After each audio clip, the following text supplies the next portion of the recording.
अवसर पर प्रदेश में एक साथ करोड़ों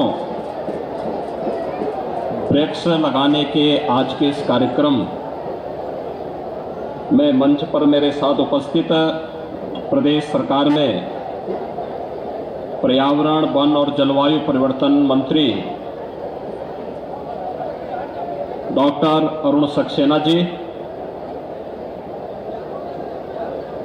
लोकप्रिय सांसद आर.के. सिंह पटेल जी,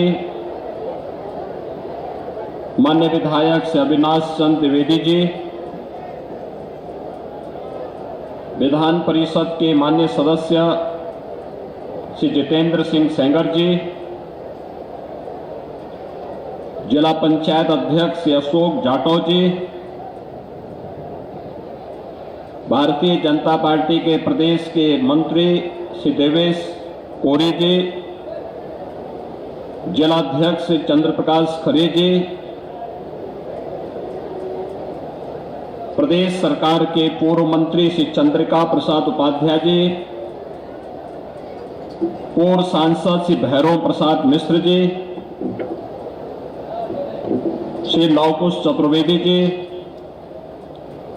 श्रीमती रंजना उपाध्याय जी, श्री रमेश चंद्र द्विवेदी जी, राम रतन प्रजापति जी, कृष्ण कुमार उर्फ भोले सिंह जी, अपर मुख्य सचिव वन श्री मनोज सिंह जी, आज के इस कार्यक्रम में उपस्थित चित्रकूट के हमारे सभी पूज्य संतजन, प्रशासन और वन विभाग और पुलिस विभाग से जुड़े हुए सभी वरिष्ठ अधिकारीगण, विभिन्न शिक्षण प्रशिक्षण संस्थाओं से जुड़े हुए सभी छात्र छात्राएं और उपस्थित भाइयों बहनों, मैं चित्रकूट की इस धरती को, जो सनातन काल की आदि परंपरा से ही सनातन धर्म की एक प्रमुख श्रद्धा की केंद्र रही है, मर्यादा पुरुषोत्तम भगवान श्री राम ने अपने वनवास के कार्यकाल का सर्वाधिक समय राष्ट्र साधना के लिए, धर्म की रक्षा के लिए जहां पर व्यतीत किया, ऐसी पावन चित्रकूट की धरती को मैं कोटि कोटि नमन करते हुए भगवान कामतानाथ के श्री चरणों में कोटि कोटि नमन करते हुए पूज्य संतों का और आप सभी चित्रकूट के भाइयों और बहनों का मैं हृदय से इस वन महोत्सव कार्यक्रम में हृदय से स्वागत करता हूं, अभिनंदन करता हूं। भाइयों बहनों, यह हम सबका सौभाग्य है कि अपने वनवास काल के उस कालखंड में जिस धरती को मर्यादा पुरुषोत्तम भगवान श्री राम ने सबसे पवित्र धरती माना था, आज वहां पर मुझे प्रदेश सरकार के इस 6ठम वन महोत्सव कार्यक्रम में भागीदार बनने का सौभाग्य प्राप्त हो रहा है, जहां पर आज हम वृक्षारोपण कर रहे हैं। त्रेता युग में पूरा क्षेत्र वनों से आच्छादित रहा होगा, लेकिन धीरे धीरे वनों की कमी होती गई, मनुष्यों की आबादी बढ़ती गई, जीव जंतु अन्य कम होते गए और उसके बाद तमाम प्रकार की असंतुलन की स्थितियां भी पैदा होने लग गई। आज दुनिया के अंदर एक नाम जो बार बार लिया जा रहा है और पूरी दुनिया जिस पर चिंता कर रही है, वह है ग्लोबल वार्मिंग का, कि धरती का तापमान लगातार बढ़ रहा है। तापमान बढ़ने का कारण वनों का आच्छादन कम होना, जहां पर हरे भरे वन हुआ करते थे, आज वहां कंक्रीट के भवन खड़े हो जा रहे हैं और जल संरक्षण की भी जो हमारी परंपरागत पद्धतियां थी, हमने उसे भूला दिया है। और उसका परिणाम है कि धीरे धीरे करके हम लोग भी उस जलवायु परिवर्तन और ग्लोबल वार्मिंग की चपेट में आते हुए दिखाई दे रहे हैं। आप देखते होंगे इसका दुष्प्रभाव किस रूप में पड़ता है।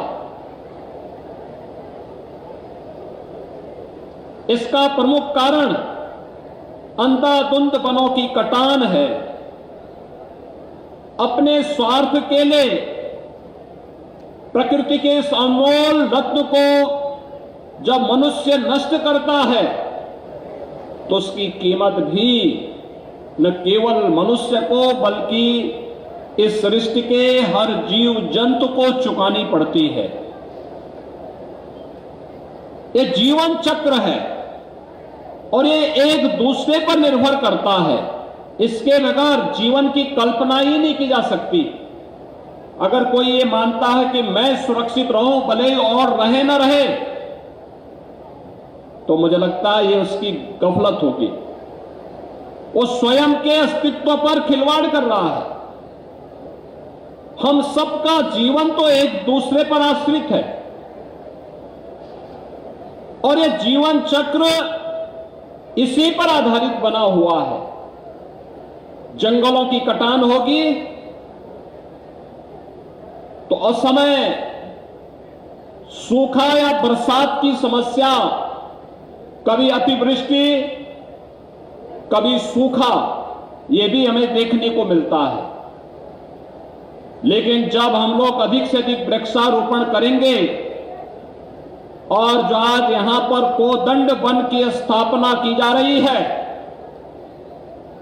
हमारा प्रयास होना चाहिए कि कोदंड वन में, कोदंड का मतलब भगवान राम का जो धनुष है वह भी कोदंड है। कांतानाथ गिरी का जो वन है उसकी आकृति भी धनुषाकार है।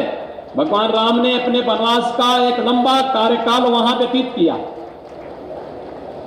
और यही कारण है कि हम सब बड़ी श्रद्धा के साथ, बड़ी आस्था के साथ आज भी पूरा देश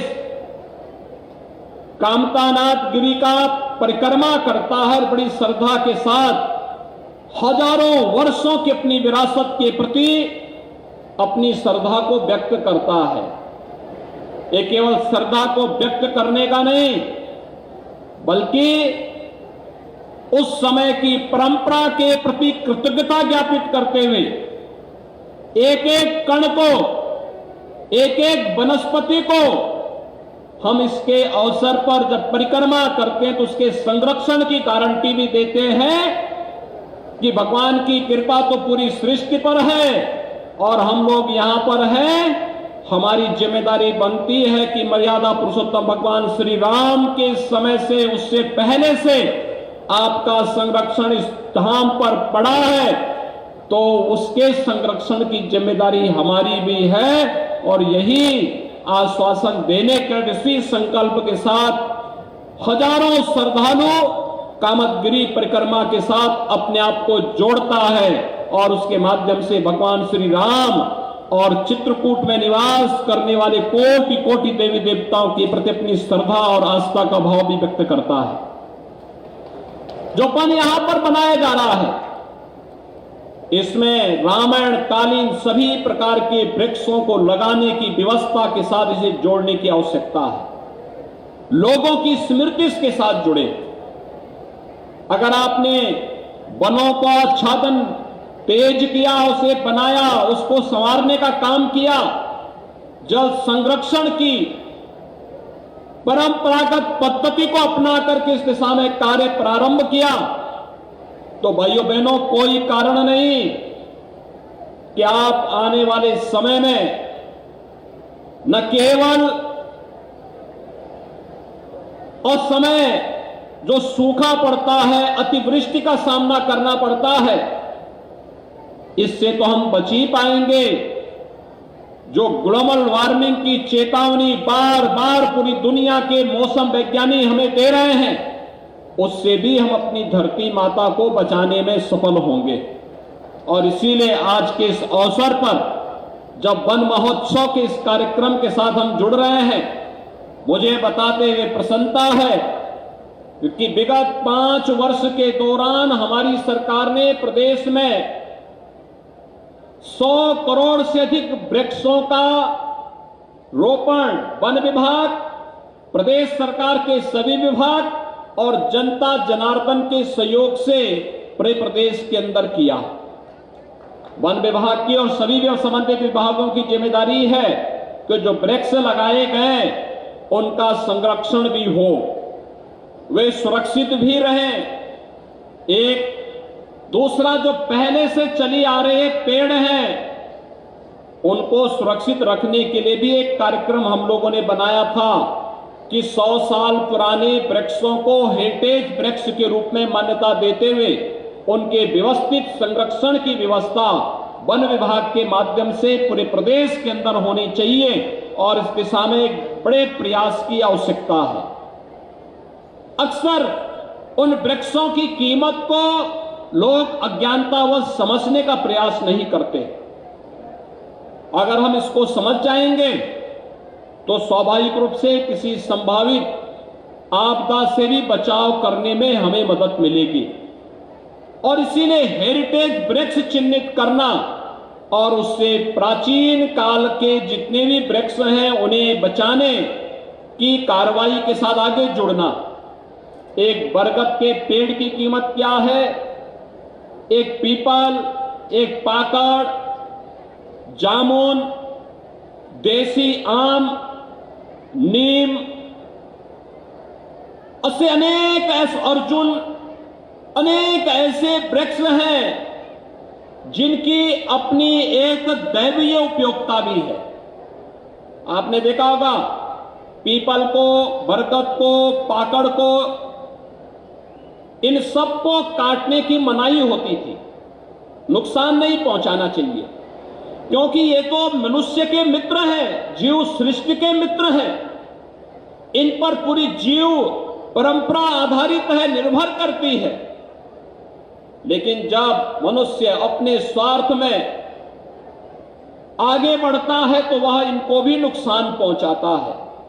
हमारा प्रयास होना चाहिए हर हाल में इनकी रक्षा करें और वृक्षारोपण अभियान के दौरान पाकड़ है, पीपल, बरगद, नीम, आम, अर्जुन और उस प्रकार के सभी वृक्षों को, जामुन, इन सबको अधिकाधिक संख्या में हम लगाने का कार्य करें। और मुझे प्रसन्नता है वन विभाग ने इस बार 35 करोड़ का लक्ष्य निर्धारित किया है और 35 करोड़ में से केवल आज ही के दिन 25 करोड़ वृक्षारोपण के लक्ष्य को प्राप्त करने के लिए हम लोग निकले हैं, जिसमें चित्रकूट जनपद में मैं स्वयं आया हूं।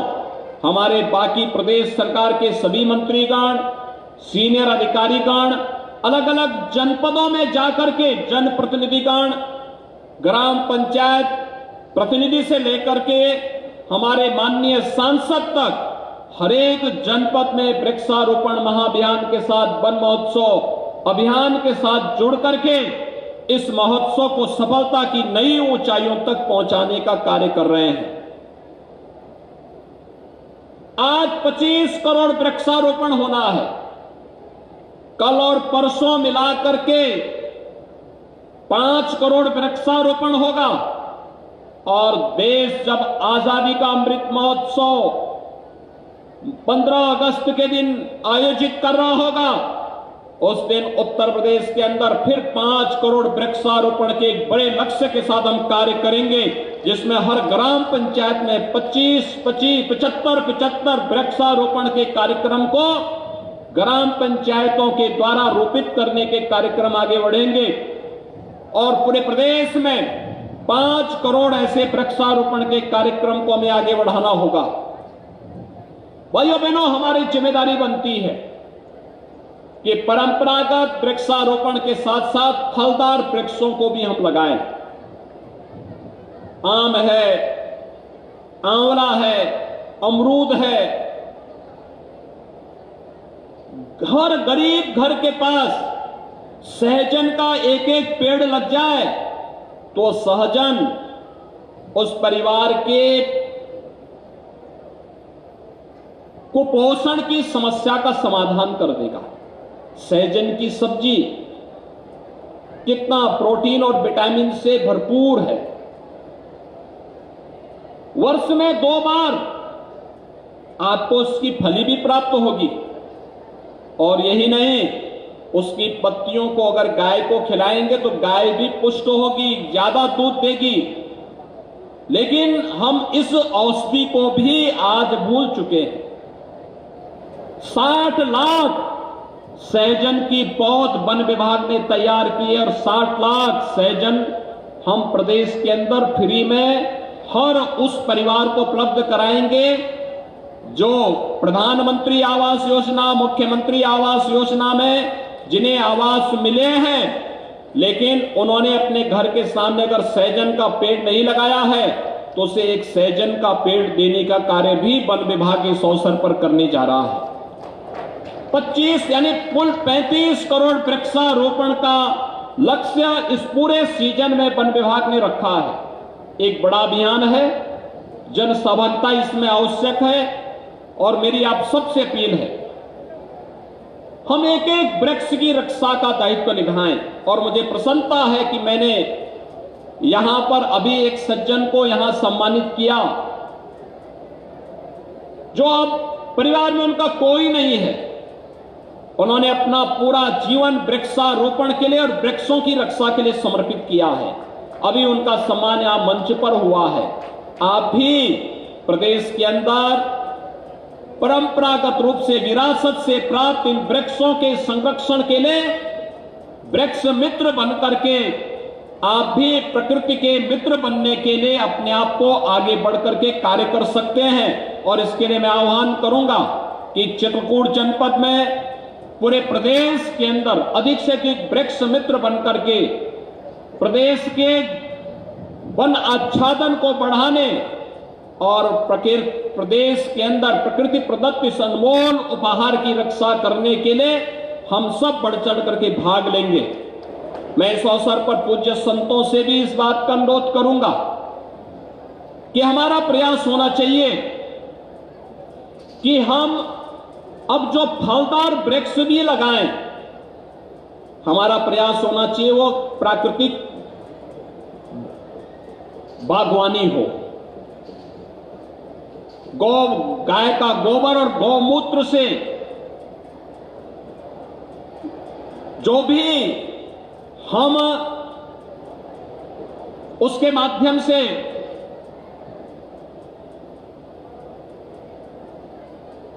उर्वरक तैयार करते हैं, जो भी खाद तैयार करते हैं, अगर उसका इस्तेमाल हम करें तो ज्यादा अच्छा होगा। और हमारा प्रयास होना चाहिए कि जीवामृत या घनामृत जो भी इसके माध्यम से बनता है, प्राकृतिक खेती के ट्रेनिंग के कार्यक्रम को हम लोगों ने बुंदेलखंड के साथ जोड़ा है। और इस वर्ष को हम लोग बजट में भी ये प्रावधान किए हैं कि मां गंगा के दोनों तटों पर 27 जनपद हैं। इन जनपदों में मां गंगा के दोनों तटों पर 5-5 किलोमीटर के दायरे पर प्राकृतिक खेती और प्राकृतिक बागवानी के लिए हम लोग जहां प्रोत्साहन के लिए सरकार के स्तर पर सहयोग कर रहे हैं, वहीं बुंदेलखंड के 7 जनपदों को हमने प्राकृतिक खेती की दृष्टि से चयनित किया है। और मैं आह्वान करूंगा आपको उद्यान विभाग, वन विभाग फ्री में प्राकृतिक खेती के लिए बीज और वृक्ष दोनों उपलब्ध करवाने का कार्य करेगा। हमारा प्रयास हो कोई केमिकल, कोई फर्टिलाइजर, कोई भी पेस्टिसाइड उसमें डाले बगैर गाय के गोबर और गौमूत्र से जो जीवामृत बनता है उसकी ट्रेनिंग लेकर अगर हम उसी का छिड़काव करेंगे तो आप प्राकृतिक पद्धति से अच्छी बागवानी को भी आगे बढ़ाने में सहायक हो सकते हैं। अनेक प्रकार की बीमारियों से यह समाधान का रास्ता भी निकालेगा और आपके बाग में जो बागवानी होगी उससे जो फल आएंगे उस फल की भी अच्छी कीमत आपको प्राप्त हो पाएगी। और इस दिशा में बुंदेलखंड के सभी 7 जनपदों को एक मिशन मोड पे हमें लेने की आवश्यकता है।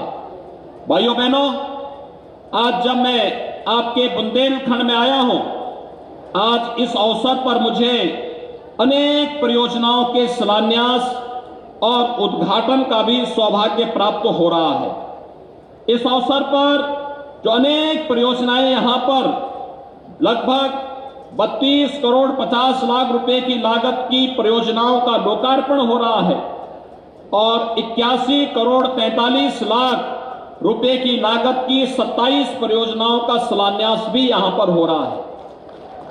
इससे पहले फरवरी 2020 में आदरणीय प्रधानमंत्री जी ने चित्रकूट की धरती पर आकर के बुंदेलखंड एक्सप्रेसवे का शिलान्यास किया था। बुंदेलखंड में एयरपोर्ट भी बन रहा है। बहुत शीघ्र अभी हम लोगों ने पिछले सप्ताह ही एक MOU किया है एयरपोर्ट अथॉरिटी ऑफ इंडिया के साथ में, जिसके माध्यम से हम लोग बुंदेलखंड में खासतौर पर यहां पर जो व्यवस्था बनाने जा रहे हैं कि बहुत शीघ्र वायु सेवा बुंदेलखंड से प्रारंभ हो। लखनऊ से चित्रकूट, दिल्ली से चित्रकूट या फिर अन्य शहरों को चित्रकूट से सीधे वायु सेवा के साथ जोड़ने के इस कार्यक्रम के लिए हम लोगों ने एक MOU पर यहां पर एयरपोर्ट अथॉरिटी ऑफ इंडिया के साथ में भारतीय विमानपत्तन प्राधिकरण के साथ अपना समझौता ज्ञापन पर हस्ताक्षर कर लिया है और शीघ्र ही वायु सेवा यहां से प्रारंभ होने जा रही है। डिफेंस कॉरिडोर भी एक महत्वपूर्ण नोड चित्रकूट में बनने जा रहा है। और यही नहीं, कभी चित्रकूट के नाम से लोग यानी कभी बड़ी पवित्र भाव के साथ भगवान राम के साथ चित्रकूट का नाम जोड़ते थे। पिछली सरकारों ने चित्रकूट के साथ भय और आतंक शब्द जोड़ दिया था। मुझे प्रसन्नता है आज चित्रकूट डकैतों से मुक्त हुआ है और चित्रकूट में शांति है। विकास के पथ पर चित्रकूट तेजी के साथ आगे बढ़ रहा है। यह निवेश के लिए संभावनाओं को आगे बढ़ाएगा और निवेश की इन संभावनाओं को आगे बढ़ाने के साथ ही रोजगार भी आज सृजित होगा। यहां पर बेसिक शिक्षा परिषद के 76 विद्यालयों में स्मार्ट क्लास दिया जा चुका है और हमारा प्रयास होगा, मैं जनप्रतिनिधियों से भी कहूंगा और जिला प्रशासन से भी कहूंगा कि जो 1200 से अधिक बेसिक शिक्षा परिषद के स्कूल हैं, मिशन मोड में हमारा प्रयास होना चाहिए कि CSR के पैसे से स्मार्ट क्लास और लाइब्रेरी हर एक विद्यालय में बन जाए। हम इसका प्रयास यहां पर करें जिससे चित्रकूट के सभी बच्चों को उत्तम शिक्षा के साथ साथ आधुनिक शिक्षा भी प्राप्त हो सके। जल जीवन मिशन के अंदर कभी यहां पर जल का भीषण संकट होता था। हमारी माताओं को, बहनों को 12-12, 15-15 किलोमीटर दूर से घर के लिए, शुद्ध पेयजल के लिए, पानी लाने के लिए मजबूर होना पड़ता था। आज मोदी जी ने आपके घर तक जल पहुंचाने के जिस अभियान को आगे बढ़ाया है, यहां पर चलने वाली 400 से अधिक परियोजनाओं पर कार्य तेजी के साथ आगे बढ़ चुका है। लगभग 75 से 80% काम पूरा हो गया है और बहुत शीघ्र चित्रकूट जनपद के हर घर में हम शुद्ध पेयजल की आपूर्ति, RO का पानी आपके घर में पहुंचाएंगे। जो पानी होटलों में एक बोतल की कीमत 15 रुपए 20 रुपए होती है, वह पानी आपके घर में फ्री में भरपूर पानी आपको घर में प्राप्त हो जाएगा। लेकिन भाइयों बहनों, हमें जल संरक्षण की दिशा में आगे बढ़ना ही पड़ेगा।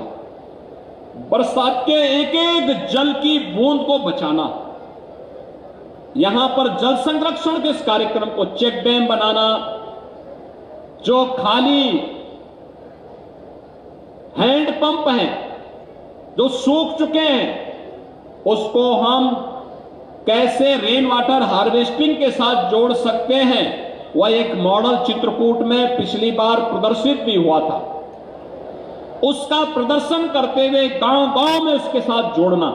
आप देखेंगे लगातार अगर आप जल संरक्षण के इस पवित्र अभियान के साथ जुड़ेंगे, अमृत सरोवर के साथ जुड़ेंगे, हर ग्राम पंचायत में अमृत सरोवर बनना चाहिए, हर राजस्व गांव में अमृत सरोवर बनाने के कार्यक्रम के साथ जुड़ना चाहिए, जन सहभागिता के साथ जुड़ना चाहिए, और फिर विकास खंड के अंदर, जनपद के अंदर अमृत सरोवर में एक प्रतिस्पर्धा होनी चाहिए, जहां पर जनता अपने सहयोग से अमृत सरोवर बना रही है, अच्छा अमृत सरोवर बना रही है, बैठने की व्यवस्था कर रही है, वहां पर वृक्षारोपण कर रही है, उसे सम्मानित करने का कार्य, जो ब्लॉक के अंदर 3 ऐसे अमृत सरोवर बनेंगे, वहां पर हम उन्हें सम्मानित करें।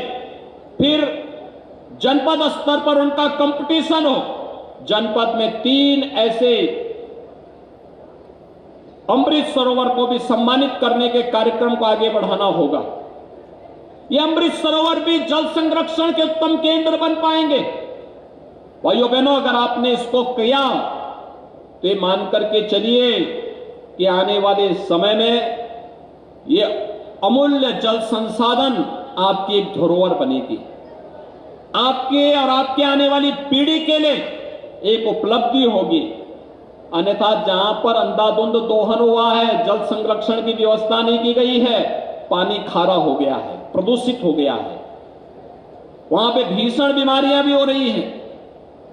और इसीलिए आज के इस अवसर पर इन कार्यक्रमों के साथ हम सब जुड़ेंगे इस विश्वास के साथ। आज यहां पर जिला चिकित्सालय में डायलिसिस केंद्र का भी शुभारंभ हो रहा है, सामुदायिक स्वास्थ्य केंद्र रयपुरा का भी लोकार्पण हो रहा है, राजकीय महाविद्यालय पाही में पाही का भी लोकार्पण हो रहा है, ग्राम बेद्दू विकासखंड राजापुर में गोवंश विहार का भी निर्माण हो रहा है, गोस्वामी तुलसीदास डिग्री कॉलेज में अतिरिक्त क्लासेस का भी निर्माण हो रहा है, संपर्क मार्गों की परियोजनाओं का भी आज लोकार्पण यहां पर हुआ है। और इसके साथ ही शिलान्यास की जाने वाली परियोजनाओं में जिला संयुक्त चिकित्सालय में मैटरनिटी वार्ड का निर्माण और चिकित्सालय के मरम्मत के कार्य को आगे बढ़ाने का कार्य है। एनएचएम के अंतर्गत ड्रग वेयर हाउस यानी दवाओं के लिए सुरक्षित, यहां पर जिले के अंदर जितनी भी दवा की आवश्यकता होती है उसका एक केंद्र हम यहां पर बना पाएंगे। 21 उपकेंद्र जो हेल्थ एंड वेलनेस सेंटर के होंगे, उनका शिलान्यास का कार्यक्रम भी आज यहां हो रहा है। आईटीआई मानिकपुर में वर्कशॉप, क्लासरूम और आईटी लैब के निर्माण कार्य का भी आज यहां पर शिलान्यास हो रहा है। गोवंश विहार एलाहा बढ़िया में आंगनबाड़ी केंद्र का निर्माण, रूपन पर्यटन सुविधा केंद्र मऊ और रूपन मल्टीपर्पज कॉम्प्लेक्स, रोडबन आजीविका प्रशिक्षण केंद्र सोनेपुर, रोडबन उद्यमता प्रशिक्षण विकास केंद्र मऊ, ऐसे तमाम अन्य केंद्रों का यहां पर कार्य हो रहा है। मैं इस अवसर पर जो लोकार्पित की जाने वाली परियोजनाएं और शिलान्यास होने वाली परियोजनाएं हैं, इसके लिए चित्रकूट वासियों को हृदय से बधाई देता हूं। साथ साथ चित्रकूट की धरती पर जब हम आते हैं तो 2 पूज्य संतों का स्मरण बरबस हो आता है। रामायण काल में राम को जन जन तक पहुंचाने वाले महर्षि वाल्मीकि की भी पावन धरती लालापुर भी चित्रकूट में ही है। आप सोचिए, महर्षि वाल्मीकि के कारण मर्यादा पुरुषोत्तम भगवान राम जन जन तक पहुंच गए और आधुनिक वाल्मीकि के रूप में, जिन्होंने रामचरितमानस के माध्यम से मध्यकाल में भक्ति के साथ साथ शक्ति की एक नई चेतना जागृत की, संत तुलसीदास जी का राजापुर भी तो यही है। इन दोनों पूज्य ऋषि और संतों को मैं कोटि कोटि नमन करते हुए इन दोनों स्थलों के पर्यटन विकास के लिए भी एक बृहद योजना हमारी बननी चाहिए। लालापुर में रोपवे के निर्माण की कार्रवाई को हम बढ़ा रहे हैं। पर्यटन विभाग और वन विभाग मिलकर के इस कार्यक्रम को आगे बढ़ाएं। अच्छा होगा। वन विभाग से मैं ये भी कहूंगा कि वनों के अंदर जो गांव हैं उनकी कनेक्टिविटी के एनओसी पड़े होंगे, उसको भी समयबद्ध ढंग से हम आगे बढ़ा दें। कम से कम लोगों के आवागमन जब ठीक रहेंगे तो उन लोगों की जिम्मेदारी हम वनों को उनकी सुरक्षा के जिम्मे सौंपें, वन औषधियों के साथ उन्हें जोड़ें, जिससे वे वन औषधि का वहां निर्माण भी करें, वन औषधि वहां पर पैदा भी करें और उसको अपनी आमदनी के साथ भी जोड़ें और वनों की रक्षा भी करें। एक व्यवस्थित कार्य योजना उनके साथ मिलकर के अगर हम आगे बढ़ाएंगे, अच्छा कार्य होगा। ऐसे ही राजापुर में कनेक्टिविटी हो या संत तुलसीदास जी के पवित्र धाम को आगे बढ़ाने का कार्यक्रम, या फिर चित्रकूट के बाईपास के निर्माण के कार्यक्रम को आगे बढ़ाने का हो। और अभी तो हम यहाँ पर्यटन के एक बहुत बड़े आस्था का तो केंद्र है ही, एक टाइगर रिजर्व भी हम लोग यहां पर देने जा रहे हैं। अब यहां पर डकैत नहीं पैदा होगा। अब भाइयों बहनों, यहां पर टाइगर यहां का जब गुर्र आएगा ना, तो चित्रकूट की ओर से वह मर्यादा पुरुषोत्तम भगवान श्री राम का एक संदेश, वन संरक्षण का एक संदेश देश और दुनिया के अंदर देने में सफल होगा। मैं इस अवसर पर एक बार फिर से चित्रकूट के सभी नागरिकों को हृदय से बधाई देता हूं, अपनी शुभकामनाएं देता हूं। वन महोत्सव के लिए पूरे प्रदेश वासियों का अभिनंदन करता हूं और सबसे अपील करता हूं कि उत्तर प्रदेश के अंदर 25 करोड़ की आबादी है और आज हमने 25 करोड़ वृक्षारोपण के लक्ष्य को भी रखा है। हर व्यक्ति स्वयं अपने परिवार के किसी व्यक्ति के नाम पर, किसी बच्चे के नाम पर के नाम से एक वृक्ष जरूर लगाने का कार्य करें और वृक्षारोपण के इस महाअभियान को आगे बढ़ा करके उसकी सुरक्षा करने की जिम्मेदारी भी अपने हाथों में लेगा। इस विश्वास के साथ वृक्षारोपण महाअभियान के शुभारंभ पर मैं अपनी शुभकामनाएं देता हूं। धन्यवाद। जय हिंद, जय जय श्री राम।